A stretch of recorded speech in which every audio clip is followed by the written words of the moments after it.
В Гагаузии вновь нашлась тема, подходящая под определение «скандальная». Именно так понимается ситуация, складывающаяся вокруг нового колледжа, построенного в Камрате при поддержке турецкого агентства по сотрудничеству и координации ТИКа. Чтобы разобраться в истории со строительством и открытием индустриального колледжа в Камрате, нужно выстроить хронологию заявлений, событий и действий государственных органов автономии страны. Я занялась этим и попробовала свести пазлы, чтобы увидеть настоящую картину и понять, почему колледж в Камрате построен, но никак не откроет двери для абитуриентов. Приветствую вас, друзья! Это «Свободный взгляд» и я, Екатерина Жекова.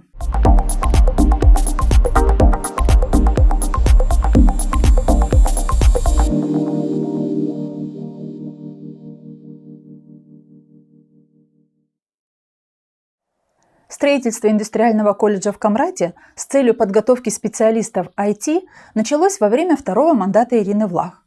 В июле 2020 года были встречи с представителями ТИКа в Кишиневе, послом Турции и много других встреч. Итак, территория площадью в 5 гектаров предоставлена под строительство индустриального колледжа. Власти Гагаузии обеспечили реализацию работ по переносу линий электропередач, проходивших через эту территорию. На эти цели было израсходовано порядка 1 миллиона влеев из бюджета автономии. В феврале 2021 года Ирина Влах сообщила, что тендер на определение компании-подрядчика по этому проекту состоится в марте и что определен источник финансирования по проекту строительства образовательного комплекса. Дальше в новостных лентах информация о начале строительства колледжа сопровождалась встречами руководства автономии с руководством ТИКа в Молдове и, напротив коротких сообщений об этом большом проекте, у въезда в Камрат стремительно быстро на глазах у всех строилось огромное красивое здание, финансируемое правительством Турции. Подчеркнем, в 2021 году началось строительство колледжа. Это первый большой образовательный проект, строящийся с нуля на территории автономии, и строительство здания учебного корпуса было завершено уже в конце 2022 года. Стоит отметить, что у нового отстроенного здания индустриального колледжа, не сданного в эксплуатацию по завершению в 2022 году, в июле 2023 Ирина Влах, выставив стулья для публики, представила свой отчет за 8-летнюю работу в должности башкана. В последние дни работы в должности башкана Гагаузии Ирина Влах в эфире ТВ-8 заявила, что министр образования Молдовы Анатолий Топалы блокирует открытие индустриального колледжа в Камрате тем, что Минобразование не подписывает с Турцией протокол, который позволит запустить колледж в эксплуатацию. Цитирую. Министерство образования Турции должно подписать протокол с Министерством образования Республики Молдова. Этот протокол уже непонятно сколько времени лежит в Министерстве иностранных дел нашей страны. Уже закуплено оборудование для этого индустриального колледжа, и ТИКа туда оборудование занести не может, пока не будет подписан договор. А вся проблема в министре образования, в господине Топалы, который просто блокирует эту работу, заявила тогда башкан Гагаузии Ирина Влах.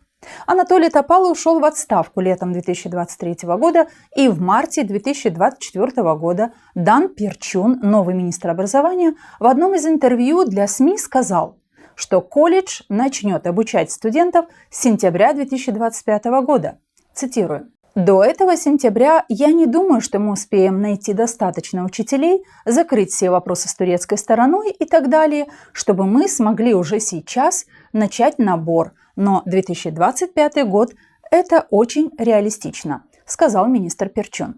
30 декабря 2024 года на заседании правительства Республики Молдова был подписан протокол между правительствами Республики Турция и Республики Молдова о сотрудничестве в области профессионально-технического образования. Подписание данного документа предполагало начало работы индустриального колледжа в городе Камрат с 1 сентября 2025 года. И что колледж будет носить имя действующего президента Турции Реджепа Тайипа Эрдогана. Уже тогда, в декабре 2024 года, говорилось о том, что предметы в учебном заведении будут преподаваться на 3 языках – румынском, гагаузском и английском. Министр национального образования Турции Юсуф Тикин заявил на подписании соглашения: с открытием колледжа имени Реджепа Тайипа Эрдогана, построенного при поддержке ТИКа, отношения наши перейдут на новый уровень. Затем, в начале мая 2025 года в новостных лентах разных СМИ снова зазвучала тема индустриального колледжа в Камрате. В сети распространилась петиция якобы родителей школьников из Гагаузии президенту Турции Реджепу Эрдогану. 16 мая 2025 года появился этот документ, но авторы написали дату 16 июня. Ошибка, возможно, бывает. В нем якобы родители, но ни одного имени и ни одной подписи под документом нет, просят Эрдогана защитить IT-колледж в Камрате от Кишинева и вернуть этот подарок Гагаузии. Глядя на это письмо, несложно понять, что вряд ли оно отправлено, а если и отправлено, то хотя бы один человек, адресат, которому должен был бы ответить президент Эрдоган, не написан. Но, может, логика составителей письма такова, что президент Турции и его аппарат из социальных сетей узнают о жизни и проблемах Гагаузии, в том числе об этом колледже. Что-то мне подсказывает, что это письмо написано людьми, сидящими в комфортных кабинетах, которые получают хорошие зарплаты и обязаны по долгу службы решать вопросы, в том числе с Кишиневым, вокруг открытия колледжа в Камрате, в том числе по языкам обучения. Но почему-то нет мнения властей автономии, исполкома Гагаузии, управления образования и так далее. Быть может, потому что весь 2024 год все члены исполкома вместе со всеми советниками, штатными и нештатными, были заняты участием в митингах, протестах в Камрате и в Кишиневе, и мы с вами все это видели. И понятно, времени не оставалось думать об открытии IT-колледжа и сделать то, что следовало бы. Из всего описанного, друзья, до этого момента ясно одно. В Камрате на 5 гектарах напротив озера построено здание индустриального колледжа для подготовки IT-специалистов. Он будет носить имя действующего президента Турции Реджепа Тайипа Эрдогана. Открытие планировалось на 1 сентября 2025 года. Так было в мае 2025 года. 11 июня 2025 года правительство одобрило законопроект о ратификации протокола о сотрудничестве в области профессионального и технического образования с правительством Турции. Документ предусматривает создание правовой базы для основания колледжа, сообщило Министерство образования. По данным министерства, Турция внесет значительный вклад в реализацию этого проекта. Колледж под управлением Минобразования станет учебным заведением с преподаванием на румынском и турецком языках. Цитирую. Этот протокол, согласованный с правительством Турции, устанавливает правовые рамки, в которых будет функционировать этот колледж. Это важный шаг на пути к повышению качества профессионально-технического образования, и мы приложим все усилия для организации образовательного процесса в колледже на румынском языке, заявил тогда министр образования Дан Перчун.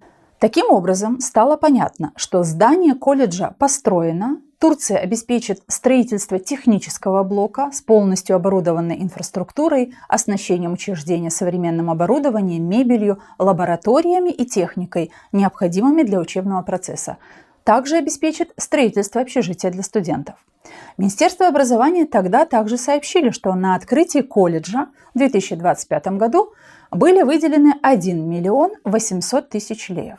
После полного набора студентов максимальные инвестиции должны были бы составить около 8 миллионов леев на ежегодное функционирование учреждения. И эти подсчеты Министерство образования сделало. То есть уже было понятно, что по результатам подписания протокола о сотрудничестве с правительством Турции основными языками обучения будут румынский и турецкий. Повторюсь. Июнь 2025 года.